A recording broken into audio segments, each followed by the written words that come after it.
put our garbage over. Okay, thank you. I'd like to call to order the meeting of the Policy and Services Committee, Thursday, November 13th, 2014. Could I have the roll call, please? Councilmember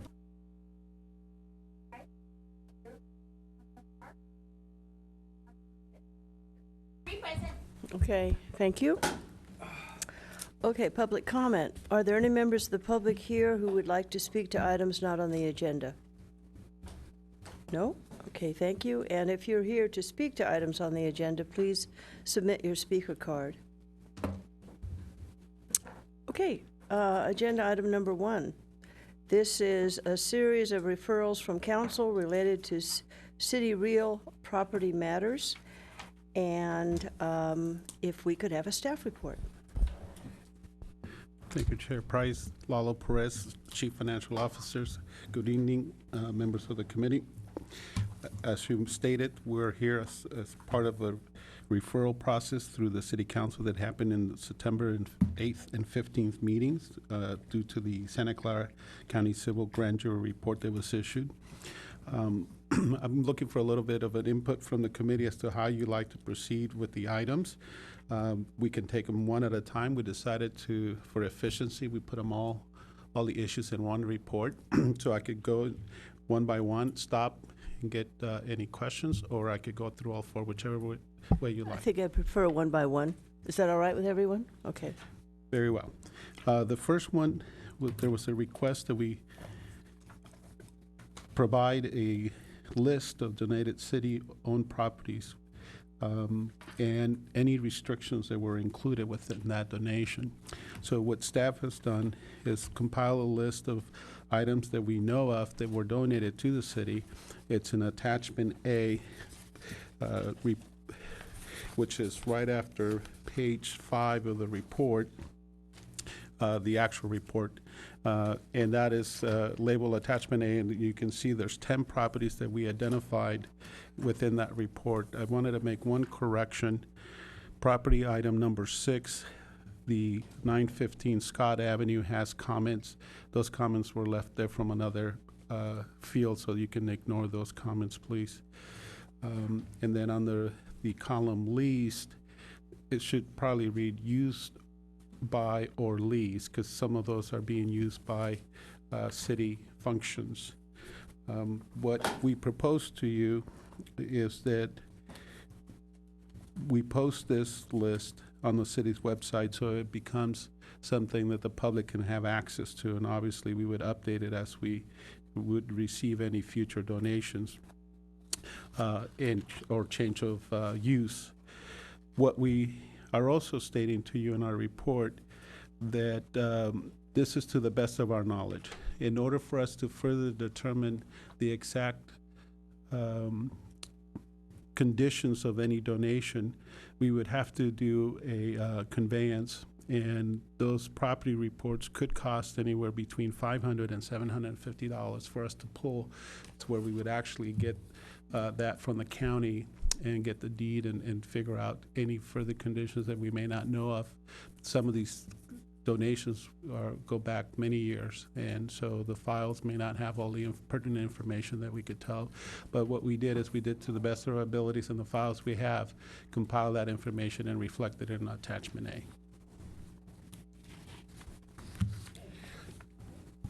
Thank you. Colleagues, do you have any questions or comments?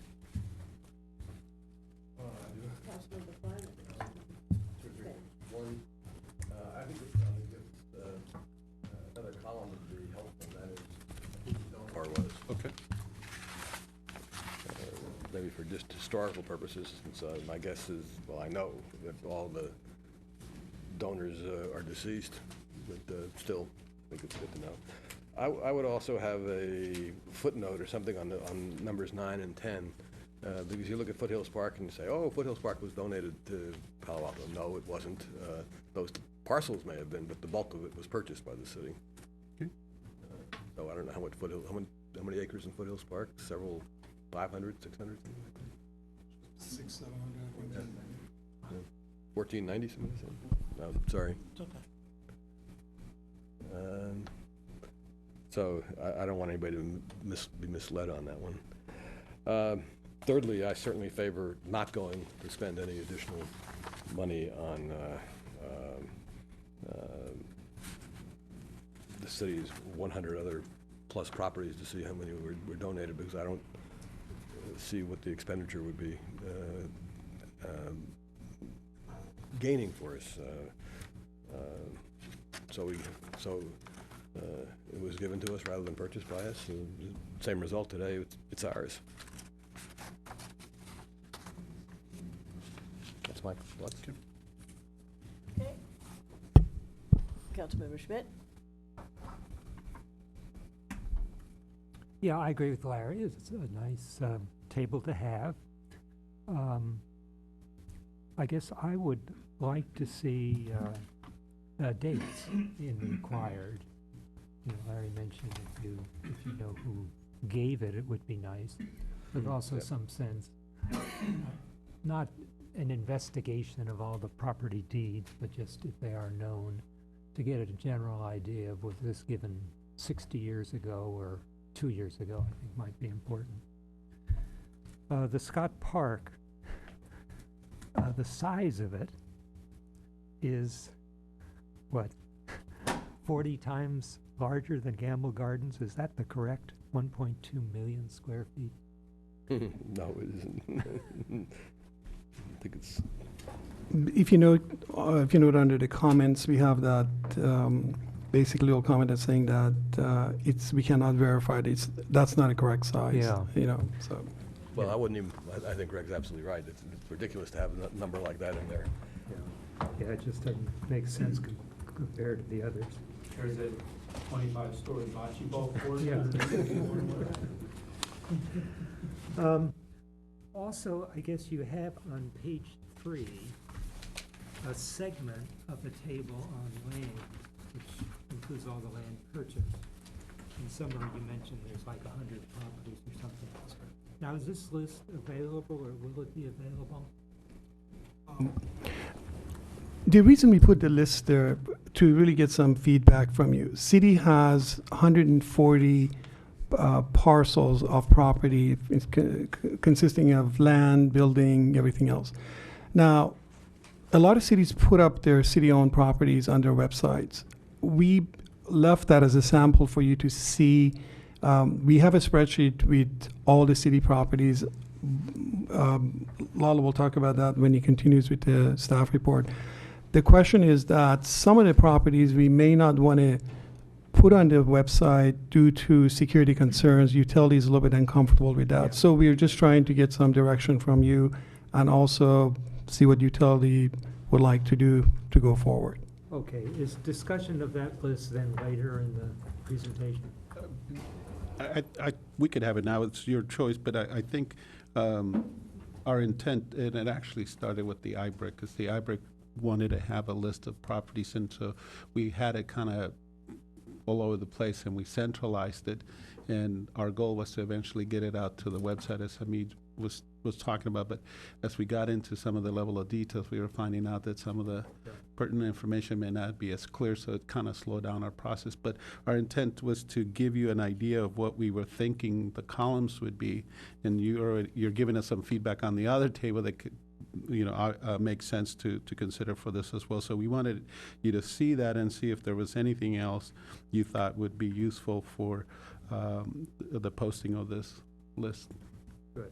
Well, yeah, I'm all in favor of having a list like this. I can see there might be some data you don't want to put on the web or something, but a list like this. I guess it brings up the question, the reason we have this agenda item is because of the 7.7 acres that was public land but had chain link fence around it. And seems to me there's one other piece of property like that. It's the old Federal Telegraph property in the middle of the Baylands, surrounded by parkland, and it too has a fence around it saying "keep out." Is that city property, or what's the relationship of the city to that property? Yes. The ITT.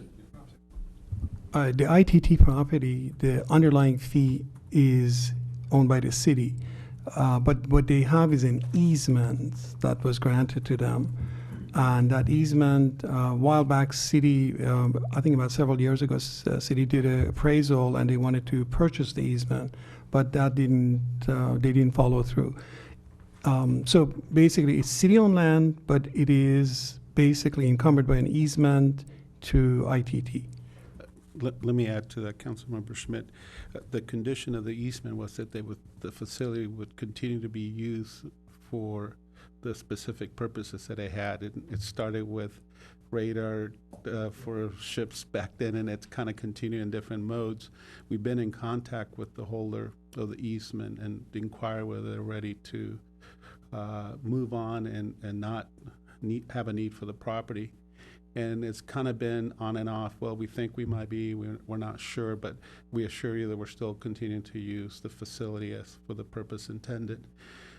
So it's something that we've been continue to have discussions with the parties involved, but they have not been ready to move forward.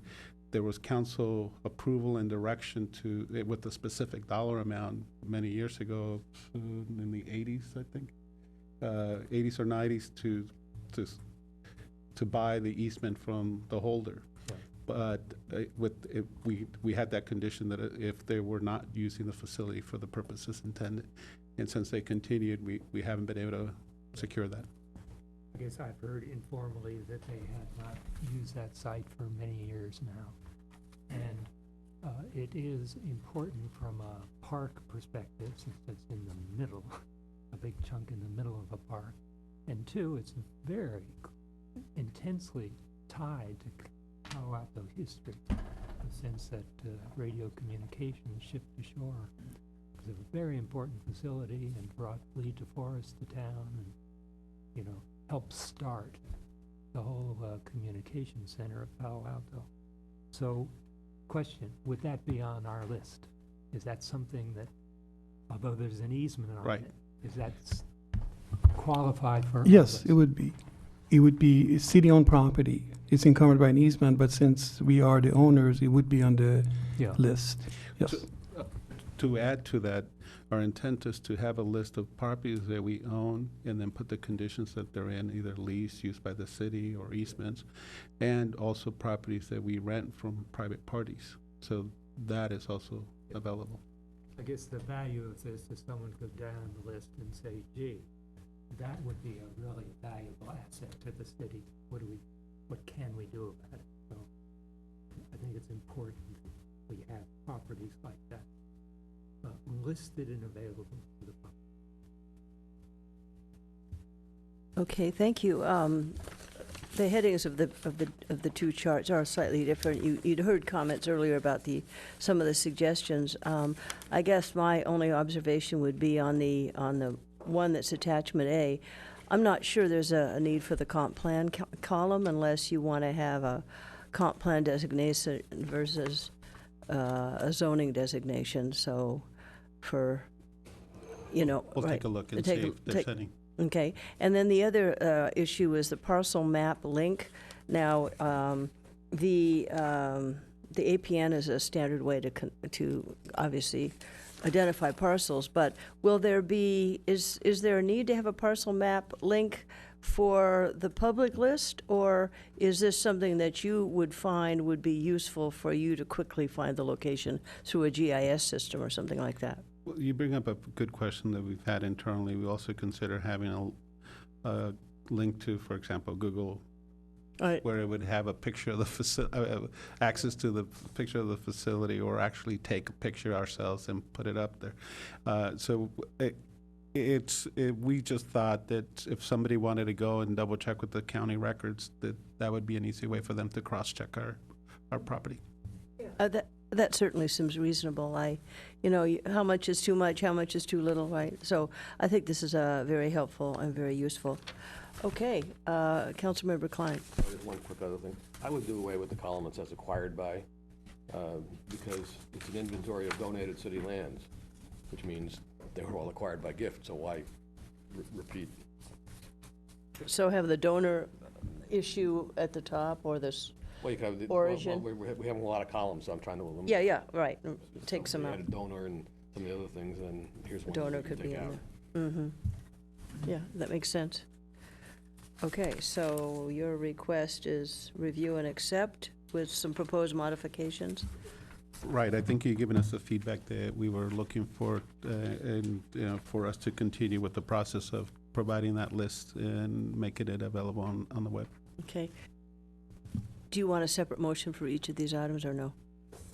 It's up to you, whichever way you Colleagues? prefer.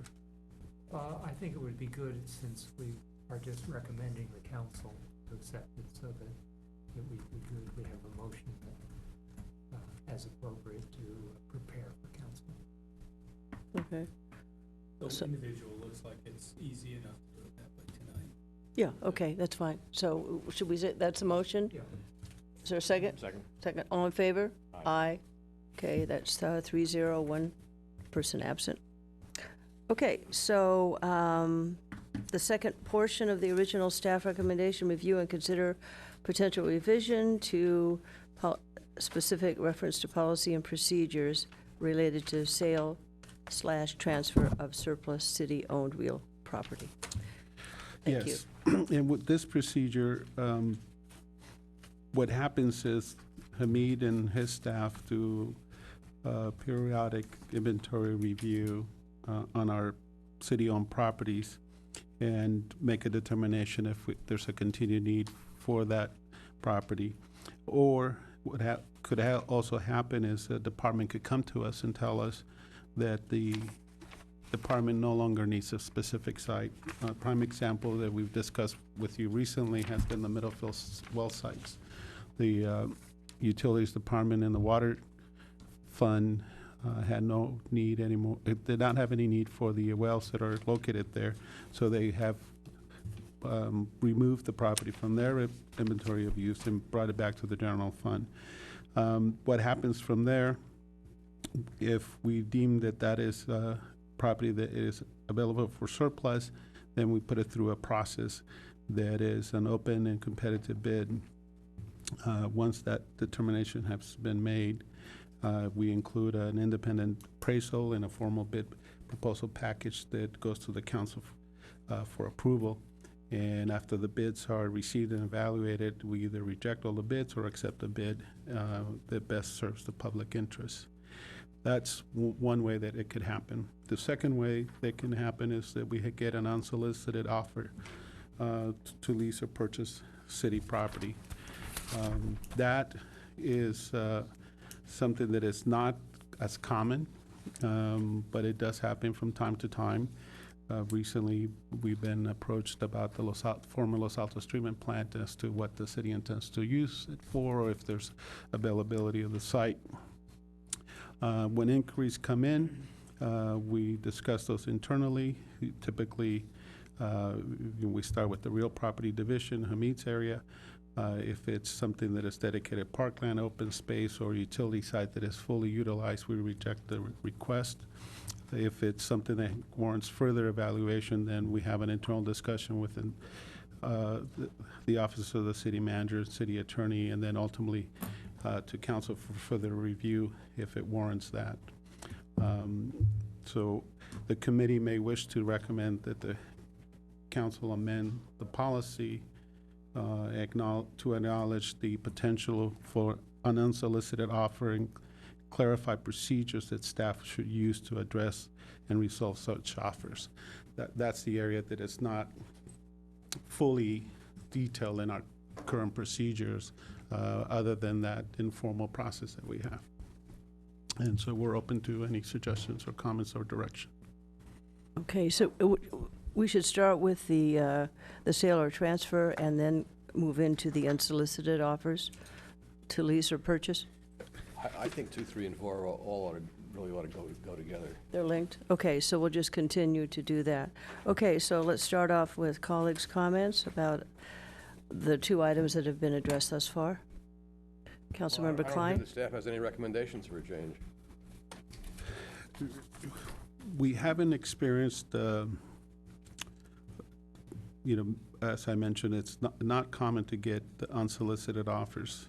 And I think that's the area where we had the issue that came up. For the most part, we identify a property that is available for surplus, and that has been our past experience, at least the years that I've been here, where we brought property to you because we haven't had use. We tend to utilize most of our sites for the most part.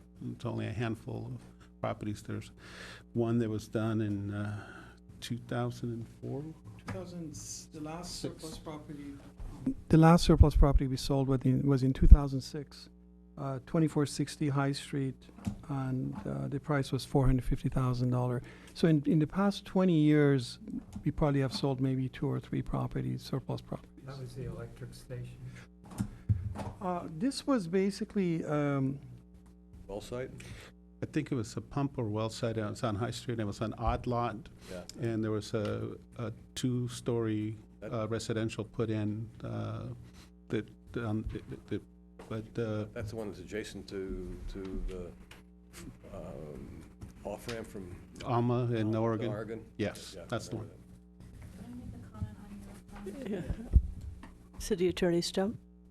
So, Councilmember Klein, you'll recall that when the grand jury addressed the preliminary work that the staff did with the council to consider an unsolicited offer on the 7.7 acres in Foothills Park, when the grand jury looked at that, they looked at city policy, which is before you 1.1-48, and did not see that specific type of circumstance described in the existing city policy. Now, as someone who's been working for cities and doing policy work and operational work, implementing policies for 20 years, and your city manager has at least a decade, if not more, on me, I think we would say You're an old that guy. Moving right along, yeah. It happens that circumstances arise that are not specifically spelled out in a policy. That's what a policy is. It's a general statement looking forward. And when you have professional staff, you rely on your staff to apply their judgment when particular specific circumstances arise that aren't spelled out. But the grand jury did struggle with that. And I think that was the genesis of this particular referral. It was not staff's view that more detail is needed in the policy, but rather it was council's wish to focus on that question, I think in response to the grand jury struggling with not seeing this specific circumstance spelled out. And it's really council's decision whether anything further is warranted. Well, So was going I to have a the same- comment about that. Go ahead. Well, I guess the question is, how are you advising us? Should we make a short, brief statement related to this circumstance or not? You can. I mean, I have some quasi-recommendation, I guess. And I sort of thought maybe we needed to talk through what some of the likely scenarios are. I mean, we have a situation where, I mean, typically the staff would be approached in some fashion, as Lala was reporting on it. And it very well could go nowhere at that point for whatever reason. We say it's parkland or whatever. Would the council want to, be apprised of every time we get an inquiry, for example, if it's not even going anywhere? I don't know if that really makes sense.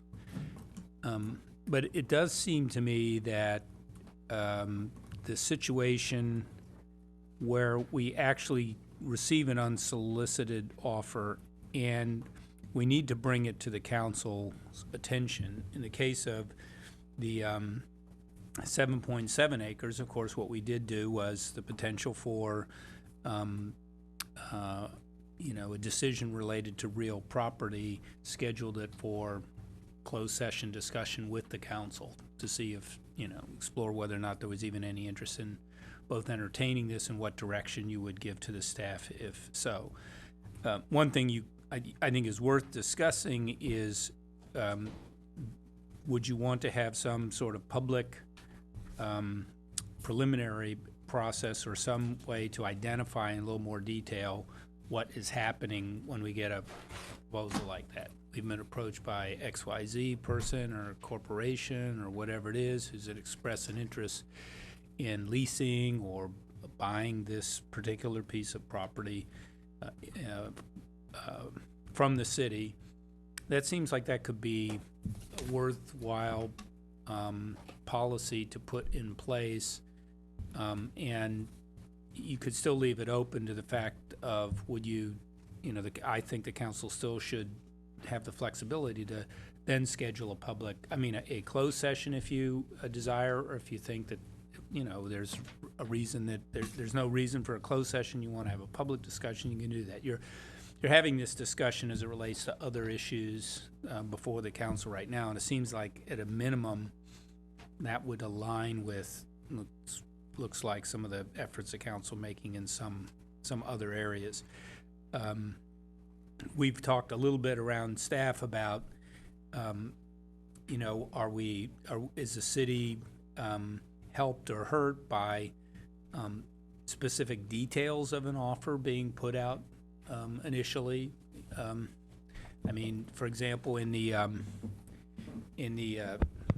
7.7 acres case, I think that with the grand jury report and everything else, there was a lot of misinterpretation of the offer that was made by the prospective or the interested buyer in saying, well, I'll pay $175,000 or whatever it is for it. And, there's anybody can make any kind of offer that they want to the city. That doesn't mean at all that we would be even entertaining or considering something like that. So I think that one, you want to think about that component of it, or on the other hand, if you want to put the city in the best negotiating position.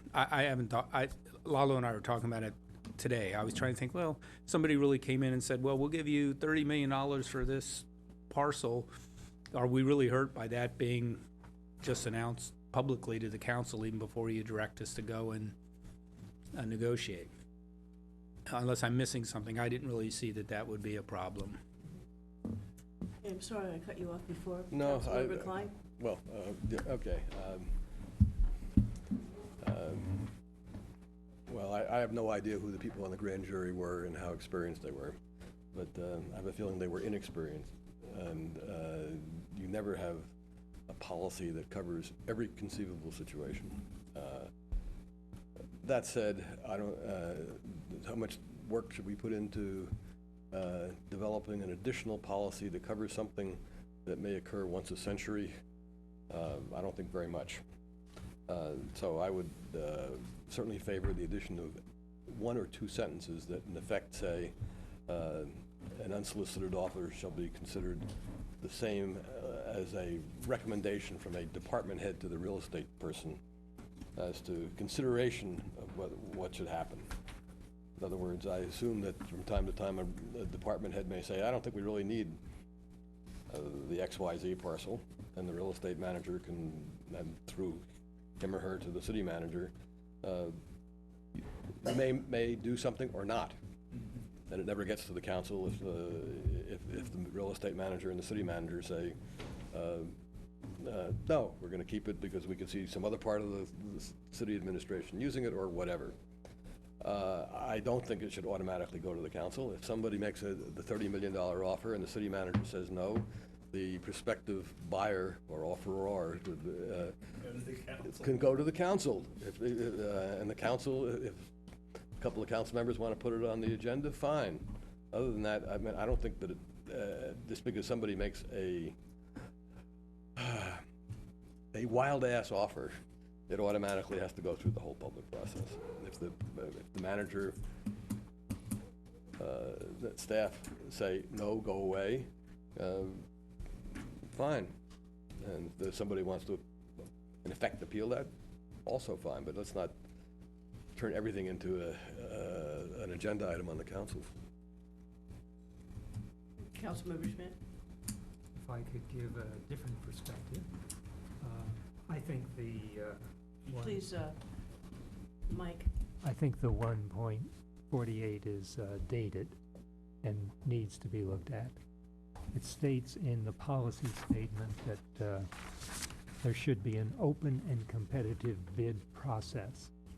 And yet when you get down to the procedures are notify departments for a discussion, notify other public agencies. Then if there's an unsolicited bid, the process becomes place an ad in the real estate section of the local newspapers. Do they have those anymore? Yep. Well, There's still the law, that definition. right, but what I see when I think of as a real estate ad is full-page ad, pictures, descriptions, what a great site this is. Wow, don't you want it? Send flyers advising interested parties on the real estate division surplus property mailing list. That sounds like an in crowd. Couple people who, look for property. And then send the proposal to other people who express interest. That doesn't sound like a public, open, and transparent process. The 7.7 acre problem is no one knew about it. No one had any idea what you're talking about. Greg, that 148 applies to every sale, but not just unsolicited. Okay, it's time then to relook at it. If the requirement for public notice is putting an ad in the real estate section of a local newspaper, that doesn't do it. That doesn't reach anybody. So what alternatives do we have?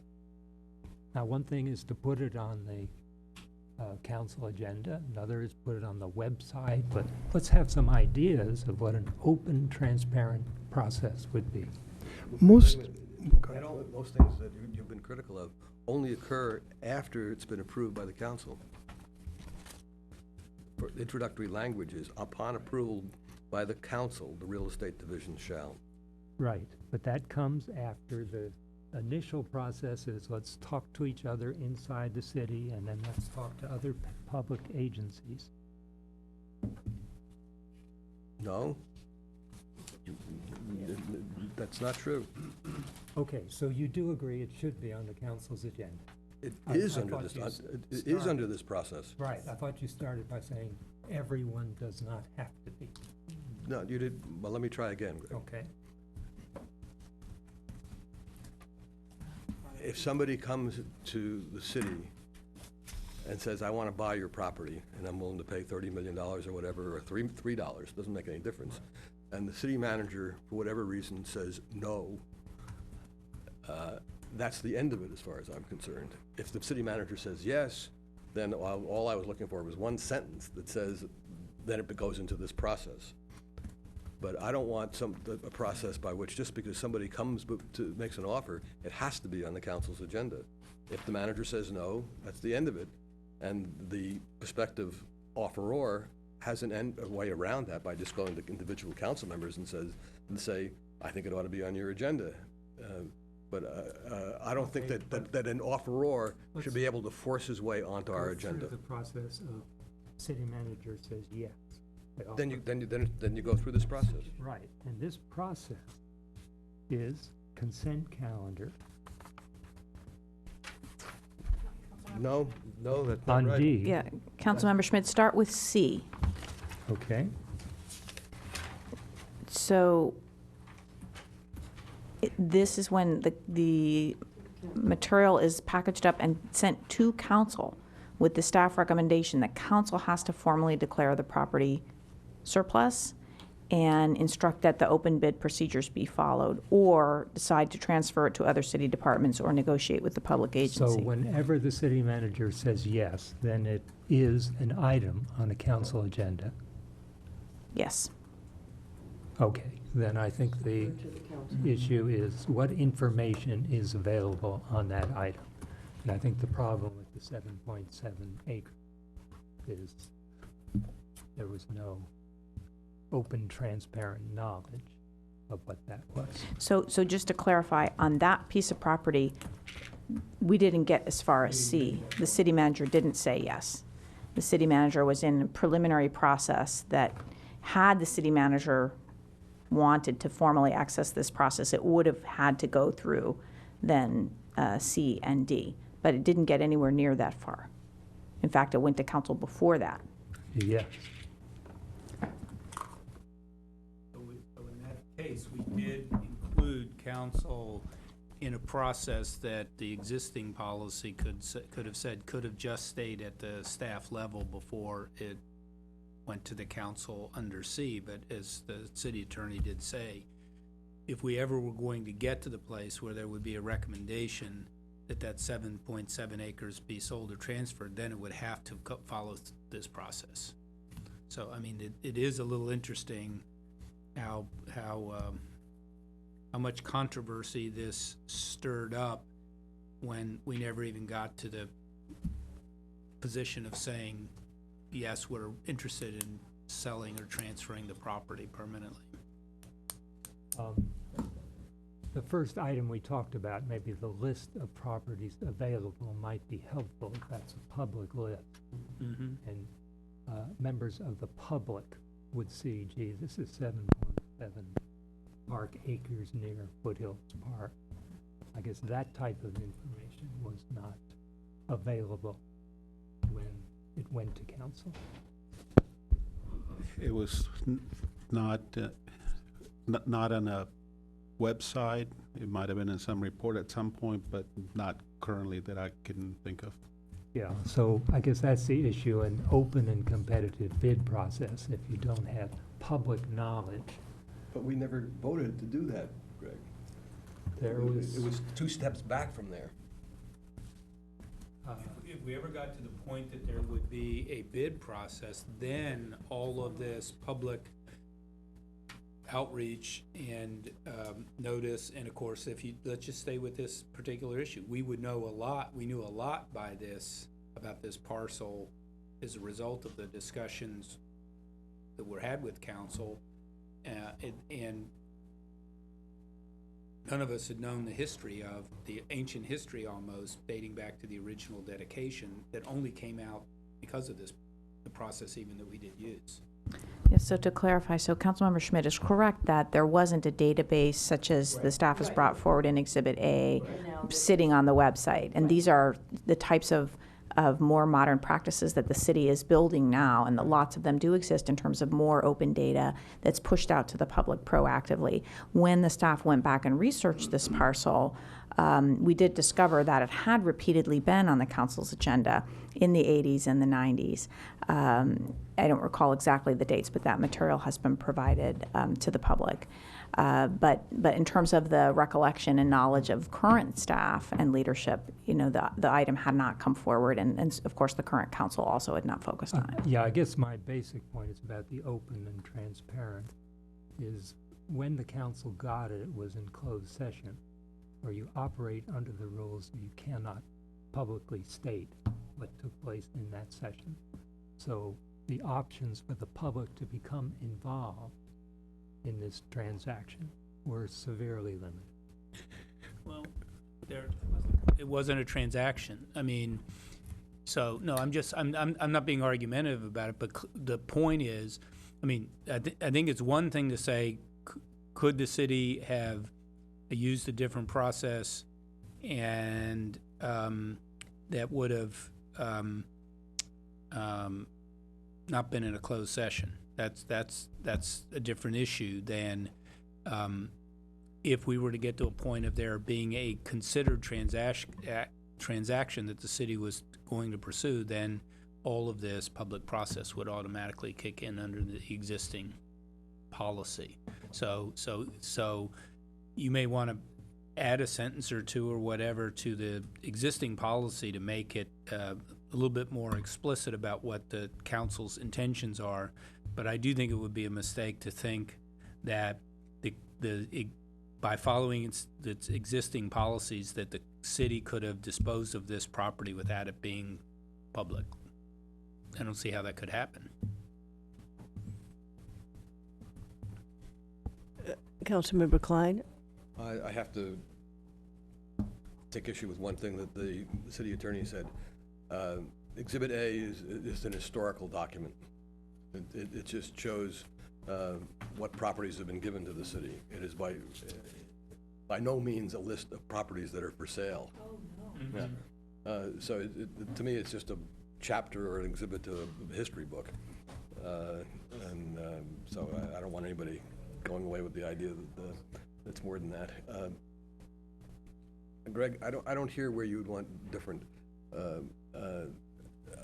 under our process, and if you just add the sentence that we're talking about, you have a very, very public process. It has to come before the council, meaning all the materials in the packet and all that, and then only if it. Wait a minute, the decision was to bring that to closed session. We're not talking about that. But if you want to add that it has to be an open session, I think you're just adding a redundancy, but that's fine. Would it have to be an open session? That closed session could have had a motion to negotiate.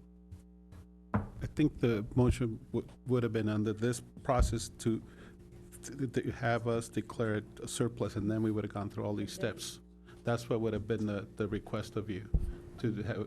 We would not accept any negotiation, any amount that they would have proposed. We would have said, no, it's going to be a competitive process based on this property being surplus, and we would have to have offered that to a public agency first, which is pretty standard in the state of California. Law, help me out, Molly, and them on that part. So I think that was the process and the steps we would have followed under the existing. Yeah. Just a minute. So just to add one thing to what Lalo said, the motion in closed session at the most would be to place the item on the open session agenda to start this process. I don't even think you could go directly. I would have advised you could not go directly from a closed session to then putting together the bid package, because the procedure does require the council to publicly make the policy decision to initiate the process. Then the staff does their work. It comes back to council again. So it has several trips to council in open session. Okay, if I could then just make the proposal to have the process as outlined when it gets to D, to update those steps a bit. So it doesn't necessarily say it goes on the consent calendar. It doesn't say the steps are to place an ad in the real estate section and send flyers to people. Wait, let's a minute. What are the real estate section, if you look at the Friday weekly or post, is fat with real estate ads. They're not obsolete at all. I mean, if you talk to real estate people, they moan and groan about how much money they spend on real estate ads. But if you can think of other ways to publicize the availability, fine. You might say that they're now electronic bulletin boards, and you could add language like that. But this is the way real estate people operate. If I may interject here, I think the way this is written is fine, but I think you're on the right track. It would be a good idea to add maybe website to put language in there that the property can be advertised on city's website, and also we advertise sometimes city commercial properties on websites such as LoopNet and CoStar and other websites. So that would also be beneficial, because you're right. Some of, for example, sending proposal packages to person expressing further interest, some of those things are really kind of a little bit outdated. But I think a website should definitely be in this section. Thanks. Okay. Yeah, I think we can just add an all-encompassing little D there. I mean, that just sort of says, utilize, the whole range of outreach and advertising capacities that the city may have available. Well, I think a reference to electronic media would be appropriate. Yep. Makes sense. Okay, I mean, obviously, if we're going to sell something, we want to get the best price we can get. So casting a wide net's going to be in our interest of trying to generate a lot of interest. And I think, from having discussions and not getting off subject with the post office, the word gets around fast. Property in Palo Alto, it's not a secret. Right. Once it goes through a public process for a public agency. Okay, Councilmember Schmidt, do you feel you've had sufficient time to make your points and you're clear on the, good, okay. Thank you. We have one speaker from the public, Herb Borak, on agenda item number 1.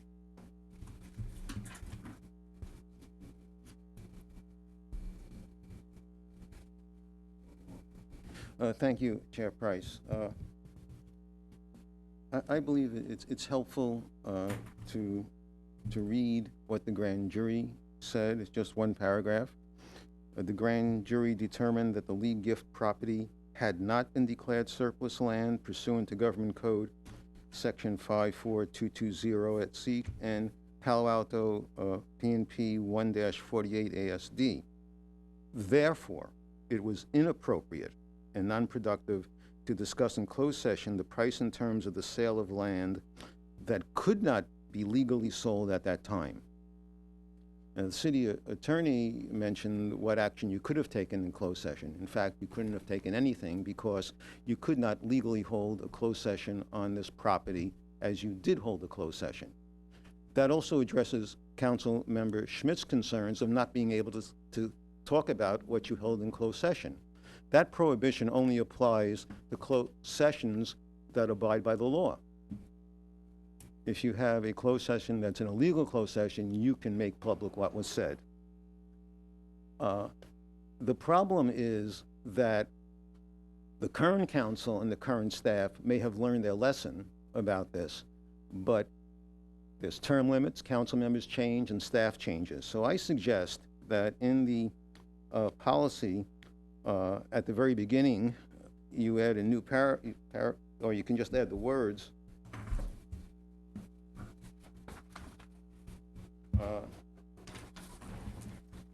In the first sentence, actually, you can, at the end of the current sentence,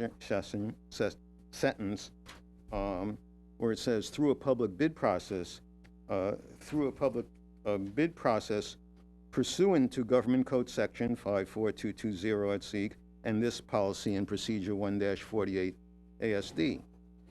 In addition, I would add another sentence, and probably at the end, or as a separate paragraph to the policy statement, that no discussion of the potential sale of city-owned property shall be held in closed session unless the property has been declared surplus pursuant to that Government Code section and this policy. Because you cannot hold a legal closed session to discuss the price and terms of payment and your instructions to negotiators, which is what you're allowed to do under real estate closed sessions, if you cannot legally sell the property because you haven't declared it surplus and you haven't followed this policy. The staff report is silent about the Government Code section that's referred to in the grand jury report. You could wind up, please. Yeah, so quite briefly, I think you need to take action to make it clear in writing to both current staff and council and to future staff and council that you must follow the law. And the changes you're having in here say nothing about that and nothing about what the grand jury. Thank you. Comments, Councilmember Schmidt, and then Councilmember Klein. So a couple of thoughts. One is that if you read the grand jury report carefully, the grand jury did not find that there was a violation of the Brown Act. I do believe that was an issue that was probably within the scope of what they looked at, and they did not make that finding. And in fact, the council's conduct in this matter complied with the Brown Act, and I think that's why there is not a contrary finding in the grand jury report on that issue. I also would like, and I thank you for giving me the opportunity to just say for the record that the Surplus Property Act is a state law requirement that the city has stated it will comply with. But it's important to note that whether it is a mandatory process for charter cities is something that courts have not found, and it may be that some future council will choose to dispose of property in a public way that does not comply with all of those state law procedural requirements. So the current policy is to do so, certainly is something that would have happened here had a transaction been initiated, but it's not necessarily a requirement if a future council would decide that it's not in the public's interest for Palo Alto as a charter city to follow all of those procedural steps. Yeah, if I could just follow up, C1 does say formally declare the real property surplus. Now, does that have to be done in open session before you could go any further? It has to be done in open session. It does not have to be done before a closed session.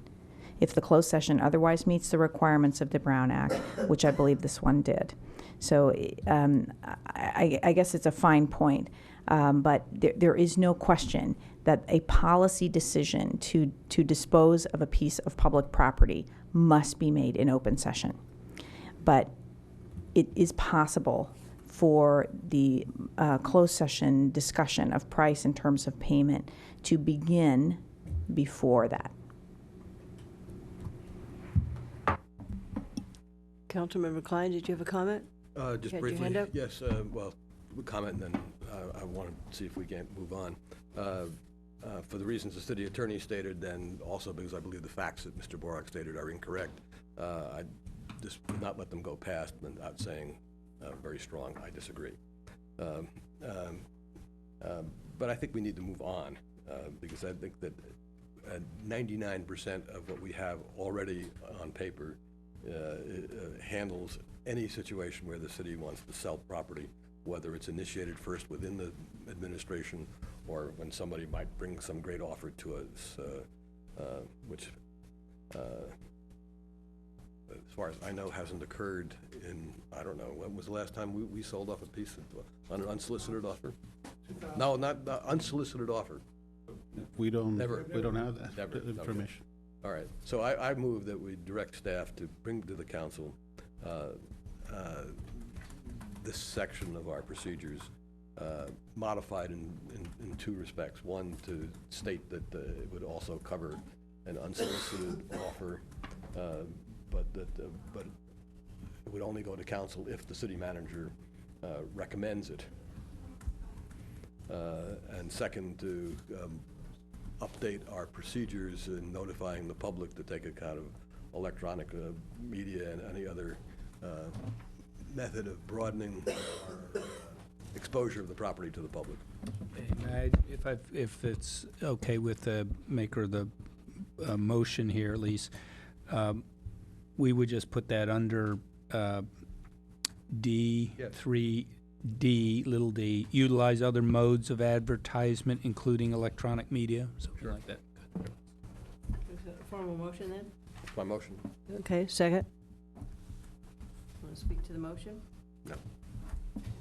Nope. Councilmember Schmidt?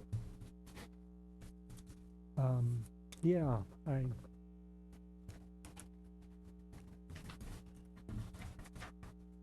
guess I am concerned that the process, as described, still has some fuzziness attached to it. It starts with the property manager identifying potential surplus city property by talking internally to city departments. Upon identifying surplus, notify city departments and public agencies. Then go to the council with the declaration, formally to declare the real property surplus. Now that seems to be a pretty straightforward set of processes that I guess the question is, can that be done without the public being aware of it?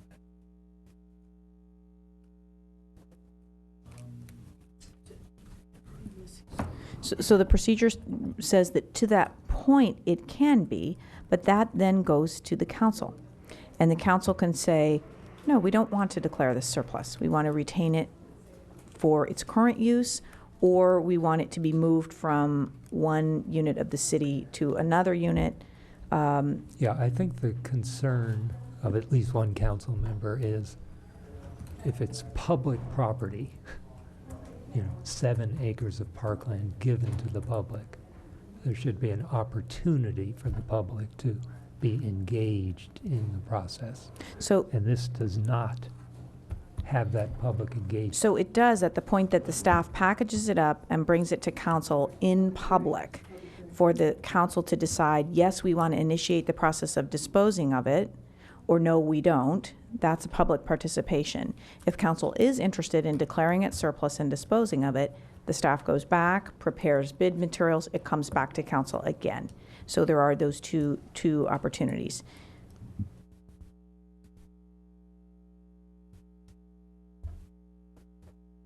Okay, so we have a motion and a second on the floor.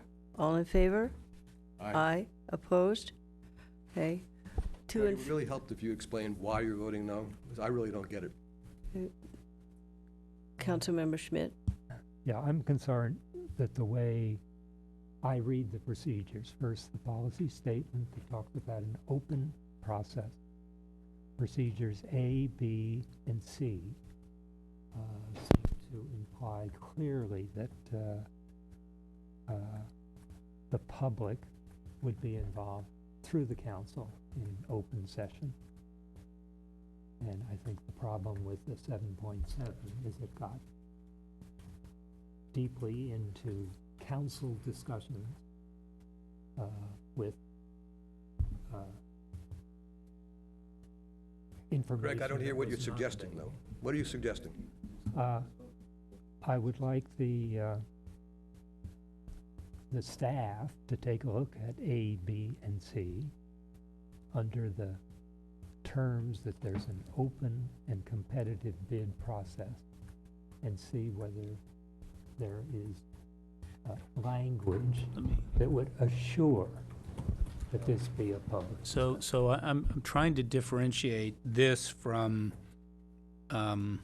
this kind of multi-stage process from hundreds of things that happen in the city that the staff does up to a point, and then it goes to the council, whether it's planning what sidewalks are going to get repaired, what traffic lights are going to be potentially upgraded or whatever. We don't have a public process on every exploratory decision, but once the a lot of the research work has been done, then it has to go to the council and you all in public make the decision.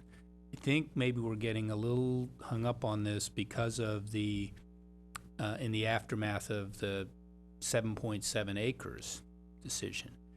And I could make the case that we were trying to have more council involvement in that than less, even to the point of sort of saying, well, we don't even know if we should be declaring this thing surplus without the council sort of giving us some direction. You have a different action that came out of the committee that has to go back to the council relating to the question of will the council put on its agenda, will we automatically put on the agenda of the council a vote in public to go into closed session before you go into closed session? And it seems to me that step, if enacted, will enable the council to make the determination in that situation, say, well, you know what, we don't want to go into a closed session on this. We want to have a public session. So that the issue of staff doing work as a transparency issue is not the same as the council making legislative decisions as a transparency issue. So I think that provides that option for the council to change direction. Now, that'll be coming to the council from your vote. But that's a future step. It's not in our current policy. So you're saying we'll solve this problem with the future. Well, all I'm saying is that at one of your last meetings, I think you had a 2-2 vote on this, if I recall. It'll be coming to the council, and the council will make a decision as it relates to any public, any scheduling of a closed session that ought to not only cover this issue, every closed session issue, if you make that decision. But actually, as we pointed out in that previous discussion, the reason why two of us voted no on that one was because it's already there. Any council member can, at any time now, under our existing procedures, say, I move that we move this closed session into a public session.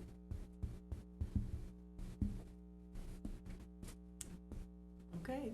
All right, so the vote stays, I guess. Okay.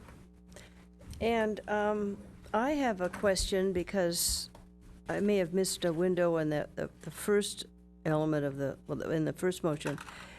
In a situation, this is just a question, in a situation where we have a parcel of land and we want to swap it with a public or private entity, do we have sufficient language in our existing policies to allow staff to pursue that? We don't have to have any, it's not in front of us right here, but where does that kind of a situation fall? Do you have within the existing policies and in your current procedures, can you look at that and sort of explore those opportunities, even if it might be rare?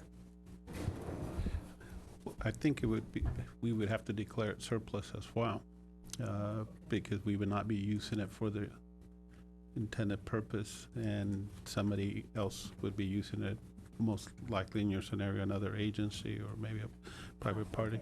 So it would definitely be covered. Okay. I agree with that. The title of this procedure is sale or transfer, and so Okay. we would treat That would fit within that Yes. global statement. Okay, whoop, picking up the wrong staff report, all right, let's see. Okay, and, see here, and the last point, let's see here. This is related to review policy and procedure 1.1-11 ASD, leased use of city land facilities. Thank you, Chair Price. The city council can lease, sublease, own, or lease land by the city to a term of 50 years under the current charter. And by ordinance, the council has delegated to the city manager authority to rent or lease city real property for any amount up to 3 years per the municipal code. The city manager also has authority to rent or lease property at Coverly for up to 5 years. As you see in the attachment, we provided you some benchmark, I guess, or reference to other cities or other agencies of what they have. And what we found is that it was all over the place, but generally within the 1 to 3 year authority that we have. And so at this point, we are not proposing any change to the current 3-year authority with and the 5-year to the Coverly of the policy that we have. I believe you're saying that the current policy does not say that there's no amount designated, such as in some of the other cities say authority is up to a certain amount of money. Right. And, part of this is the majority of the properties that we own and we lease, we're leasing to services or nonprofits where the amounts are not going to be of significant amount. That's our focus usually. If you look at, Avenidas, it's $1. If you look at Coverly, it's typically under market. So the dollar amount, I think, is not as big of a concern from a staff perspective for that reason. We feel that it expedites the use of facilities and maintains whatever income we can get from those properties by keeping that authority the way it is with the city manager. Colleagues, any comments? Questions? Councilmember Klein? I was concerned about one statement on page 5. Depending on the direction given, there'll be a cost to require title reports for the city-owned properties. Are you planning on getting title reports at $500 to $750 per property? That was intended for the first discussion, and The I think first you item. gave us direction. I thought, Yeah. So we're not, I just want to No. make sure we're not Right. doing that, No. going back there. Right. Okay. The reason I raised it was there at the end rather than, okay. I think our leasing policies are fine, so, as I recall, at least under Robert's rules, you can't move the status quo, but maybe here we can, since we don't follow. So I move that we recommend to the council there be no change in our leasing policies. Second? Did you have a comment, Councilmember?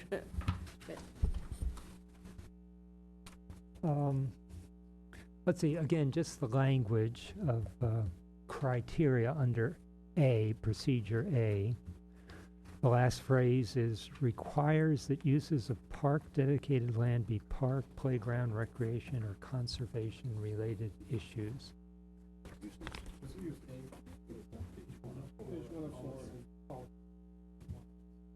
And then on the next page of number 5,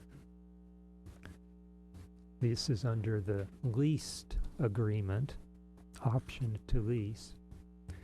The paragraph, the parentheses at the end of number 5 said it is the general intent of the city to maximize public access to its facilities and services, especially if parkland is involved. Now, I guess I am struck by the lease we have there, which ends up putting a 8-foot high chain link fence that has 2 signs on it that said no trespassing and beware of dog in an area that's dedicated to open space and recreation.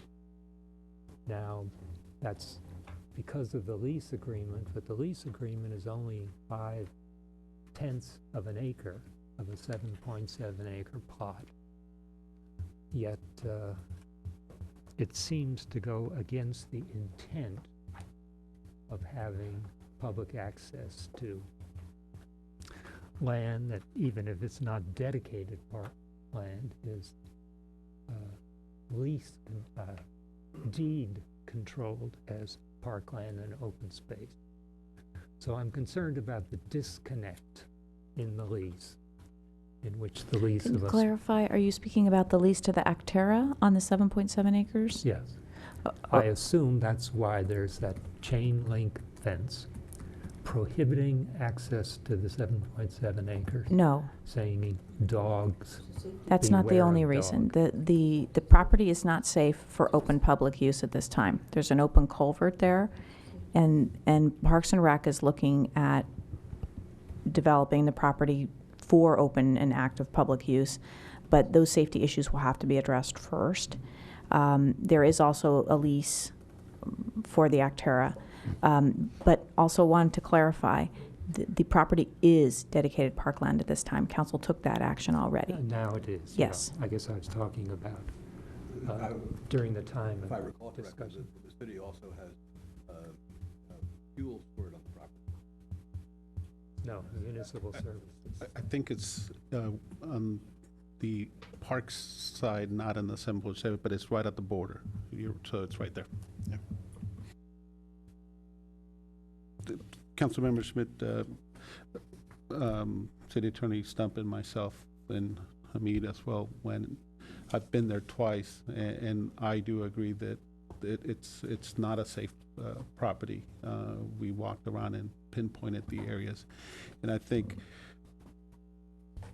the process that we need to take will address the concern about the fence and the accessibility, and it's going to come as a capital project, I am sure, because it needs work, and we'll have to determine what amount of work and how much time and where we prioritize that in our overall plans, because I'd imagine now with the master park plan coming up and being done and coming to you, that you would want to have that as part of the decision process. Yeah.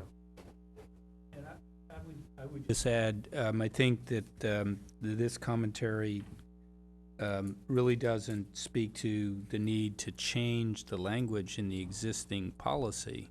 This is really a question of looking at a particular lease and saying, is the lease being applied consistent with what it is that we see. And I think the whole thing we're dealing with is an inheritance here that is sort of, 20 or 30 years of sort of outside the city's control, and we're now in the process of trying to bring it, in line. And I would certainly feel guided as the city managers were looking at this to be wanting to be sure that the end game we're trying to get to would be in concert with these directives. It's a general intent to maximize public access. We would rely on this language as we try to make these changes. And I guess what I would add to that, there are various places within city-dedicated parkland where there are areas that are fenced off from public access. And that's because the manager within his authority, or more typically the council, has made a policy decision that for a limited area and a limited purpose that does serve the larger public purpose. Those are areas like the fuel storage area as part of a yard that the staff uses where their vehicles are stored, working materials are prepared that are used to maintain Foothills Park in a good and safe use for the public. So there are limited areas, and I understand that Actera has some other lands that they're leasing in city parkland that they are using to raise native plants that then are utilized by the city to enhance the parks. So that's a policy decision that the council can make consistent with the purpose of parkland. Yeah, I bring up these comments, and I do agree that the wording is good. There's nothing wrong with the wording, it's the carrying out. But I'm bringing it up because we're here because of a grand jury report, and a grand jury asked us to respond. And a key part of the response is to make sure that the decisions around the 7.7 acres are done in an open and public manner. And I guess the lease with Actera, and maybe there are other reasons as well, inhibit the public participation in the debate by having an 8-foot chain link fence between the people and their property, and having a beware of dog sign in a place that's supposed to be open to wildlife, open space, dedicated land. So I want to make sure that our policies and procedures are written in a way that provide the type of public input we're looking to make good decisions as we go down the road. So I think in this case you are right. The wording is okay. Okay. Sensitive to it. Okay, the motion, we didn't vote on this motion yet, correct? Okay, the motion we have before us, all in favor? Aye. With vote motion, there's no change in the lease. No change to the language Okay. per our enlightened discussion. Okay, all in favor? Aye. Opposed? 3-0, 1% absent. Okay, thank you very much. Chair Price, just a clarification, point of clarification. How would the committee like us to proceed, since we had the first item 3-0, or the 3 yeses and 1 absence, and item 4 was 3 yeses, 1 absent, and the way I captured it was items 2 and 3 were 2-1 votes with 1 absent, in terms of placing it into the council agenda, because as you may recall, anything that does not have a unanimous, then it becomes an action item. Okay, so it seems like the combination of 2 and 3 needs to go forward to the city council, and items original 1 and 4 can go on consent. Thank you. Okay, thank you. And I don't think we'll have 7.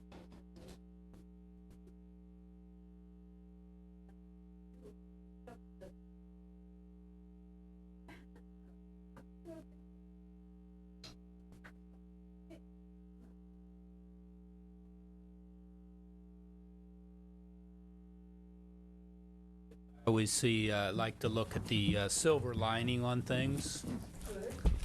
Since what we had was an inherited 30-year lost parcel, so to speak, in many ways. Yes. If Mr. Arriaga hadn't wanted to acquire this, we could have gone another 10 or 20 years maybe without knowing that it was there. I'm just saying, who knows? I'm thrilled. We're thrilled, right? I'm not thrilled. 2 acres, very nice, actually. You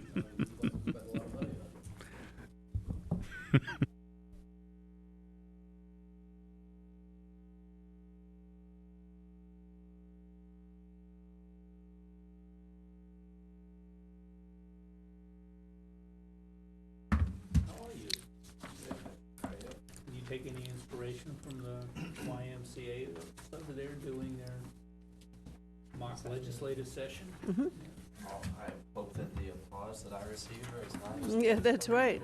Exactly. Well, with that as the context, agenda item number 2, review and recommend to council for approval of draft legislative program manual and draft semi-annual legislative strategic initiative.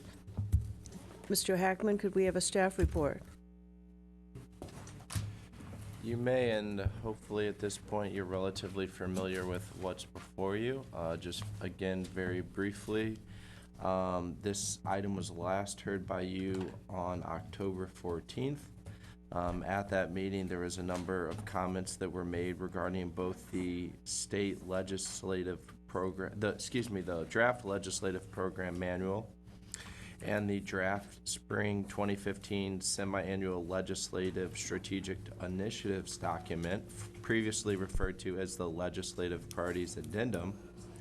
And what I did was went back and took the comments that were received by this committee and redlined the previous document. And before you, you have both a red line and a clean version of the draft legislative program manual. And in addition to that, at the recommendation of both you and City Manager Keene,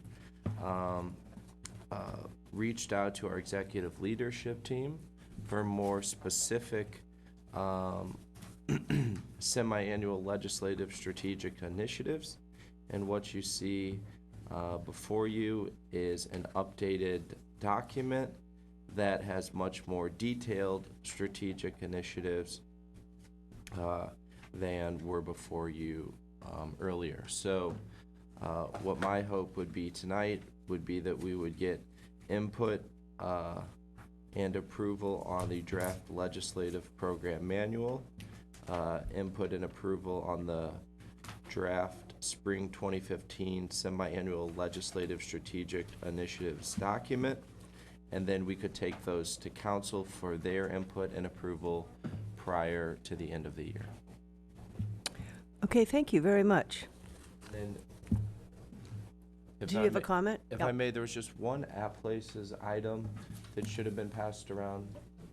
And that was one additional recommendation that Public Works submitted for the spring 2015 semi-annual legislative strategic initiatives document. And that's related to their desire to reduce the voting threshold to comply with state and federal storm drain requirements, specifically related to flooding that's caused by backups that are site-specific. For example, if a number of leaves get into a sewer line and cause a backup, it's a flood that's very different than when San Francisco Creek floods, but still has impacts on the community, and there's new state and federal regulations around those sorts of floods, and they had recommended we lobby for reduction in the voting threshold to help pay for such improvements. So that's what's Okay, so that would be added, that would be added to the proposed to be added to the draft spring 2015. if you felt that was an appropriate action for our lobbyists to take. Okay, thank you. Thank you. Okay, colleagues, do you? May I just add one Yeah, thing? City Manager Chair? Keene? So, I think if you look at the draft, the packet, page 41 on mine at least, or 2D, that the leadership team put together, you start to see clusters, obviously, that are connected to different departmental perspectives.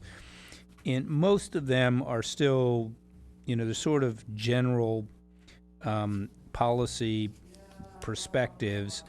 They haven't explicitly been sort of saying, let's pursue legislation, you know, in this particular way. But I would also say that I think that this is an area where the council's, you know, leadership is extremely important, because to the extent that we want to be more proactive as it relates to statewide legislation. The fact is, we can't introduce 100 bills, you know, somehow as a city. So how the council would say, these are the one or two items that really matter the most to you.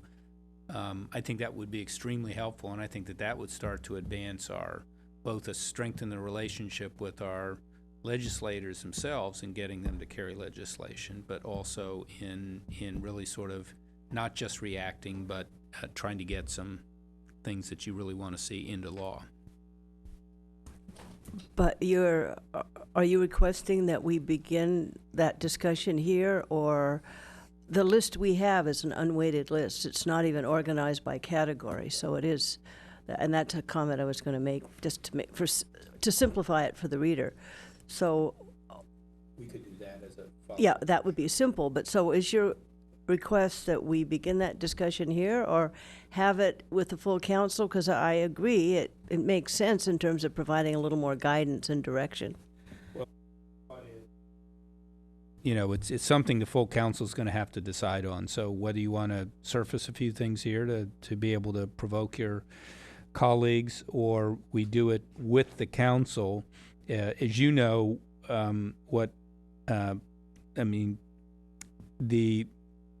the legislative season is going to be upon us here very quickly, and the due date for, you know, really kind of trying to push some legislation is usually the third week in January, and there are different ways to kind of get around that. But one of the things we're trying to do is hit the ground running at the start of the legislative season. So I think that at a minimum, some council discussion would be helpful.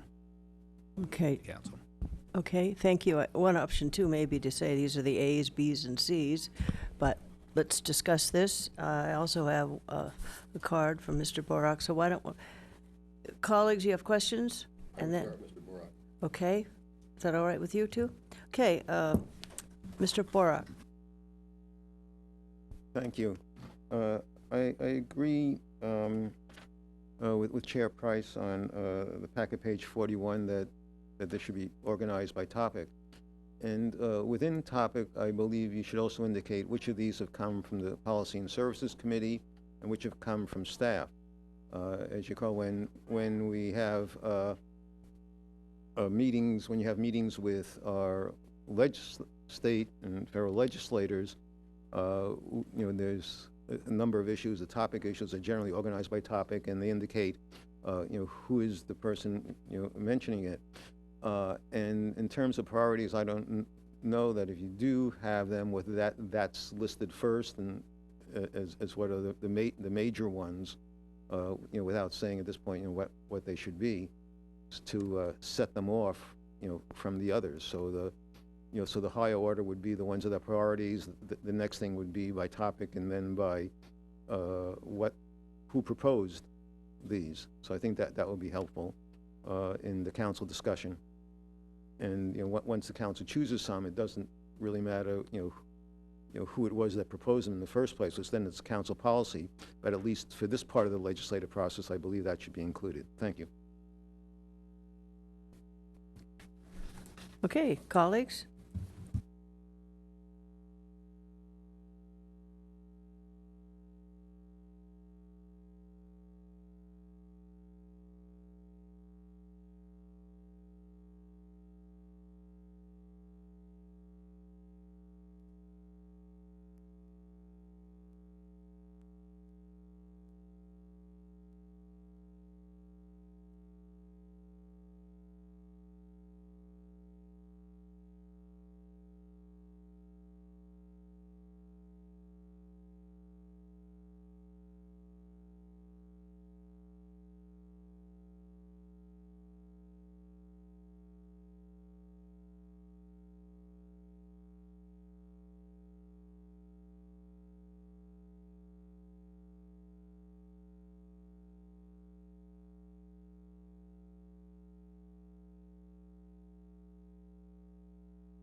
Other comments on the program manual?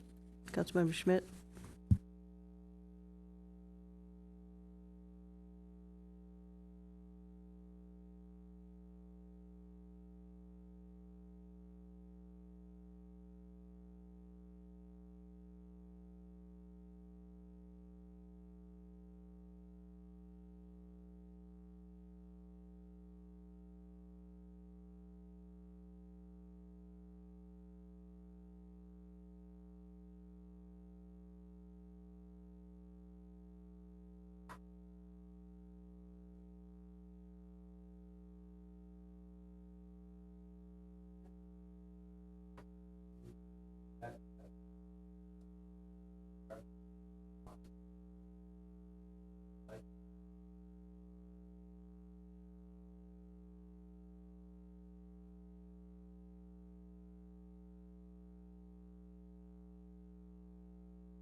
I'll move we recommend adoption of the policy manual with the 2 changes that we've got so far. Okay, all in favor? Aye. Aye, 3-0, 1 person absent. Moving right along, okay, Now now, we get to the main, yes, draft spring 2015 semi-annual legislative strategic initiatives. Let's go shop. Okay. Councilmember Schmidt? Yeah, just a procedure that might be helpful for the full council. We have 18 items here. It's hard to think of sending the legislative analysts away with 18 different priorities, and I think it is important we give some sense of which of these are important over the others. My suggestion is that we as a group have a vote. They just voted the most valuable Major League Baseball players, and they do it by a process of every voter has 6 options, and they rank them 1, 2, 3, 4, 5, 6, and you give weighted results that whoever you rank first gets 6 points, second gets 5 points, and so on. And it seems to be a very discriminating ballot where issues rise to the top. I think if we did something like that, presented it to the full council anonymously, and just say, look, here's the first cut at how a group starts to think through these priorities, it might be helpful for them in their discussion. So that's my suggestion. With the baseball analogy, Councilmember Klein, do you have a comment about a methodology? No, I think that's a good one, otherwise we'll be here forever. At least So 3 will or the 4 council. hours. I think we have to decide how many winners there are gonna be. What's the cut? I picked 6 just as a third of them, and it seems 6 is, you send your analysts off with 6 things to do. That's a full agenda. Well, I can't get very excited about one way or the other, but my number would have been 5. Oh, my God. One structural thought is that it may be that we end up changing the verb here, because I think there's two stages to this. One is are there any things on this list that you just don't agree with or it doesn't make sense, separate from how you would prioritize them? Because the fact could be there are a lot of things that we could have in here, we could continue to have in here that we're not going to lead in, but if some other legislation gets introduced, it's very easy for us to know, okay, good, we would somehow be saying we send a letter of support or something, which is different than, you know, really sort of putting all of our energy in a particular direction. So if you say... I think it's useful to keep these because they come from somewhere, a department Right. or a person. And at the least, what it does is the legislative analyst would say, I'll tell you if there's a bill in the session on that topic. Yep. And where it is, so at least we Okay, get good. information. Right. And then presumably you guys have the opportunity to inject something that isn't on the list on this 18 when you do this process, or are you just sticking with this? This is never, there's never a closed box around here, Jim, come on. I think we did, 9 with 6 options are kind of, it could be 54 new ones, just like. we had this discussion last time, didn't we, of adding things, and some of these come from Yeah, policy yes. services. It is, that's fine. Yeah. I'm Okay. comfortable with the 6. Good. Okay. Are you also saying that one's first choice gets 6 points and 5, 4, 3, Yeah. 2, 1? What, for, one just let me get right, is it and so the points are 6 for your first choice, 5 for your second? Yeah, 5, 4, 3, Et cetera. 2, 1. 5, 4, 3, And 2, we add 1. up and see where we are. Okay, that's fine. So should we just have a break here and think, Yeah. and then vote? Yeah, take a few minutes. Okay, so we're on pause with policy and services. I think that was the big staff kind of work from the, but I agree with Jim that we have too many places where we say advocate for, and we just sort of group whatever number we come up with. Some are advocating, some are opposing, and some are seeking money. I think those are the 3 categories. Right, and organize them by affinity group. Yeah, or Okay. by the verb. Anyway, let's go. Okay, so how much time? 5 minutes? Yeah, that would be fine. Okay. 10 minutes? 10 minutes. 10? Yeah. All right. It's just this huge pause in policy and services. We're thinking for 10 minutes and after that. Yeah. All right. No kidding.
don't need to look.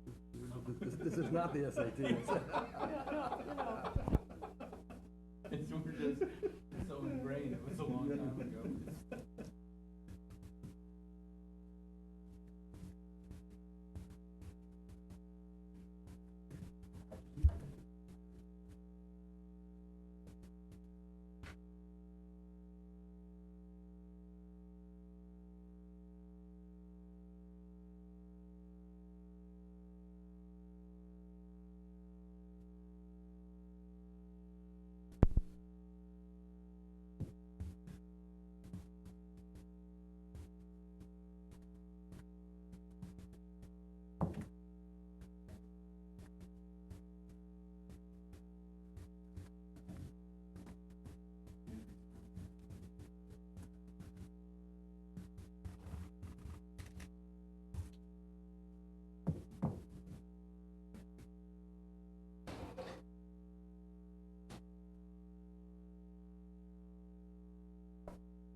One of the ones I voted for here, obtain grant funding, that's not a legislative priority. That's not worded I mean, that's Motherhood and apple pie. right. That's part of your doing business. Well, it's legislation that affects the budget, so you're asking them to put more money in the budget. I guess. I think it's a fair one. You think it's fair? Okay, it's a little odd, though. It's not, our state lobbyists are not going to be involved in the grant funding, except as it relates to proposing programs that yield grant opportunities. Maybe that's.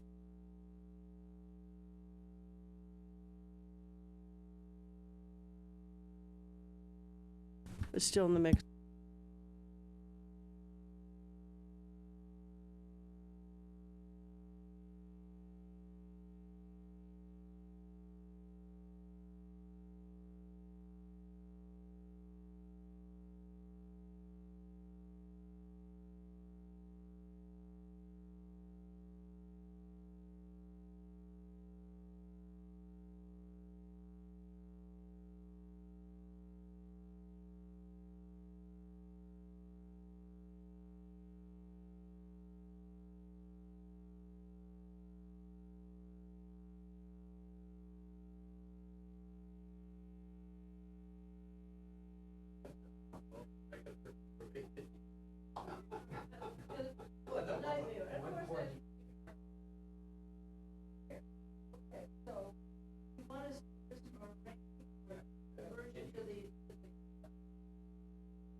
I have a question when you go out.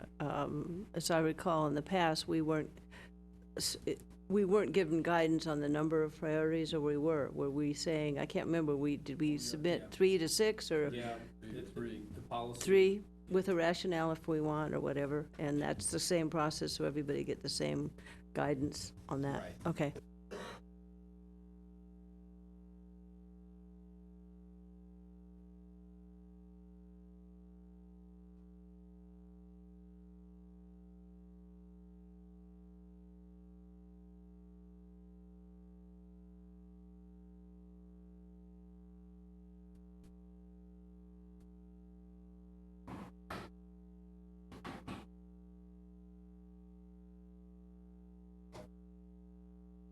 I had a couple of comments here. On the 2 green items on the second page, page 2. I don't know how to put this diplomatically. These are not hugely time-intensive items, either for preparation or discussion. So can we push any of these up? Because these two, I mean, this first one, boards and commissions, people can read that. I mean, that'll take 2 minutes. And the analysis of cost for council and commission meetings, types of minutes. I don't know how long that discussion will be. I'd like to see at least 1 or 2 hugely meaty items on this list for that, for 1216.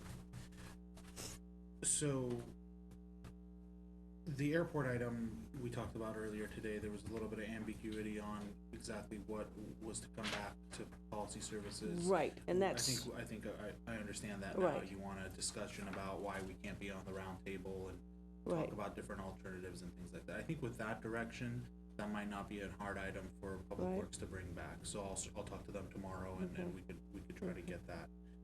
The Stanford Development Agreement, health safety funds, I'd have to defer to Jim and. so I'm looking for CSD. core issues, not, I Correct. mean, the airport's important, but it's a little bit Correct. out yeah, there. Yeah. The auditor items, she can't bring them, she has to finish them. Yep, And then the other remaining items, I've talked to staff several times, and just given the workload that's already on council, as well as in the department, they cannot bring any of those before 2015. So the real, only two items we have to play with are the airport and the Stanford funds. And again, the Stanford funds I defer to Jim. But now we could move the green items on the back up to the 9th and just have one meeting, or push the 5 items on the 9th to the 16th and have one meeting. It That- seems to me the ninth looks like a very long, so maybe moving one.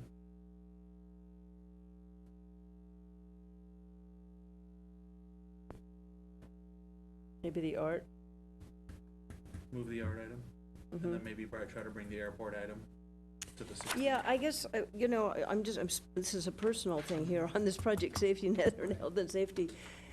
Could there be an informational update? Is there any progress that's being made? Is there something? I think we could do that. I mean, I don't know. I mean, you know, you sort of got a sense of how evolved things were at your last session, but that's another month from now.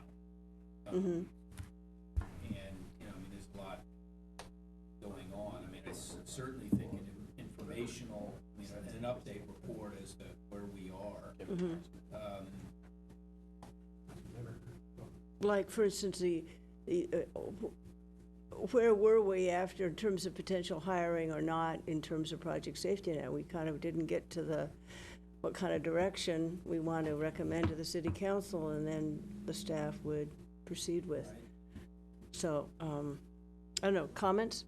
People have comments, concerns in terms of other items that, or just moving one? Any of those possibilities are okay with me. We Okay. have done a huge amount this year. We have, and we're not giving up yet. So do you think moving the art might give us a little wiggle room, at least to have a little more substance? I don't see that as a long one either. Right, I don't, I think it's almost a technicality. We just want to expand how we calculate the. yeah, that's not gonna be hard either, so, Relation of different projects, not a so big deal. I'm just expressing my Okay. priorities. Well, then let's try to get a better sense on project safety. Okay. Yeah, I think the one that would take the most time is discussing the health and safety funds. And the health and safety is more, Well, we've already had some discussions on it when we're moving, but I think it's gonna take some time to finalize what we're recommending. right. So maybe that one actually is something that there might be a little bit more to that we could discuss in terms of the next steps to health and safety. Well, it really gets us to what are we doing about project safety? And maybe it's a good idea to move that along so the community knows where we're going on it. Right. 'Cause the issues certainly aren't going away, and we still have a responsibility to, you know, utilize the resources we have in a way that's Right. meaningful. So, what are you thinking for the 16th? Project safety. Project safety net, okay. Okay, I got it. and then I Palo, mean, the I'm not airport saying can come that. back. I meant the Stanford money grant. Right. Which is Health and big head. safety. Yeah, yeah, and then I suppose Palo Alto Airport could be pushed out a little bit. Okay. Yeah, Well, I don't know what we're doing on the airport, since we have so little, are we just talking about the noise problem? well, see, you know, here's the confusion.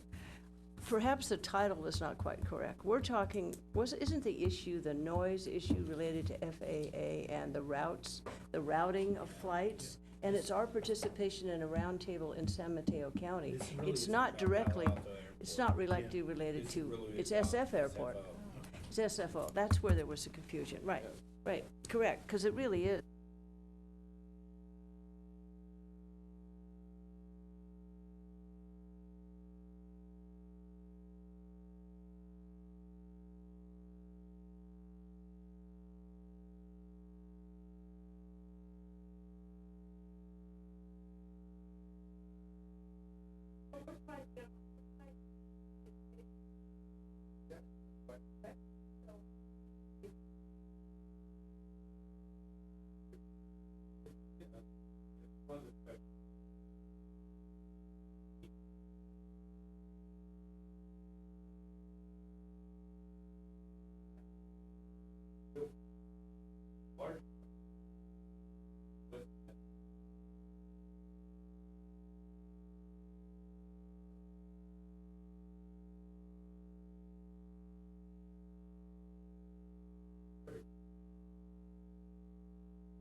Blackboard.